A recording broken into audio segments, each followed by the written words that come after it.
मैं judicial reforms के ऊपर राजा साहब से बात करूंगा, लेकिन शहजाद साहब आपने फरमाया कि ये एग्रीकल्चर की बात खान साहब करते थे। एक चीज़ हमें बड़ी कॉन्टिन्यूसली नज़र आ रही है कि जब ये प्राइम मिनिस्टर बने तो इन्होंने कहा कि हम ये करेंगे, ये करेंगे, ये करेंगे। एक साल गुजर गया, इन्होंने उन्हीं चीज़ों के बारे में ये नहीं बताया कि मैं उनमें से इतना कर चुका हूं। एक साल के बाद भी ये वही कह रहे थे कि मैं ये करूंगा, ये करूंगा, ये करूंगा। फिर 2 साल गुजर गए, अब 3 साल के बाद भी वो यही बता रहे हैं कि ऑस्ट्रेलिया की गाय इतना दूध देती है, अमेरिका की गाय इतना दूध देती है।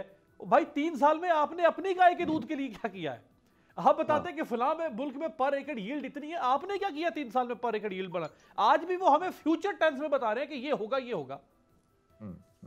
एग्जैक्टली देखिए, जब पीपल्स पार्टी की गवर्नमेंट आई तो चाहे गलत जैसी भी थी, उसके ऊपर करप्शन के इल्जाम जिस तरह के भी 5 साल गुजारे, लेकिन एक क्लैरिटी थी कि यार हमने ज़राअत के ऊपर ध्यान देना। अब वो उनकी पुरानी सोच के साथ मुंसलिक था। एक हमने किसान और मजदूर का ध्यान करना है, जब वहां से उन्होंने बोरो किया, लेकिन किया सही कुछ, और वहां पे कुछ काम किया भी। और आपको पता है जरूरी थोड़ी सी कोई मामलात आगे बढ़े, बेहतरी की तरफ माइल हुए।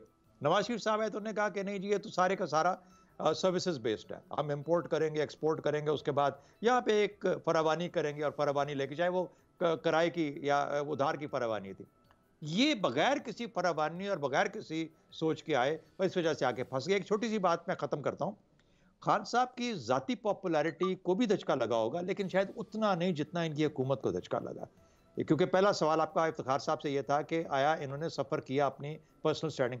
मेरा अपना ख्याल है पर्सनल स्टैंडिंग फिर भी शायद थोड़ी सी इतनी मार खाने के बावजूद बचा जाएंगे, लेकिन हुकूमत के इनके बचने का, यानी 5 साल तो पूरे कर लिए, लेकिन मुझे हुकूमत बचने का या वापस आने का मुझे कोई रास्ता नजर नहीं। सब्सक्राइब करें और बेल दबाएं ताकि कोई खबर रह न जाए।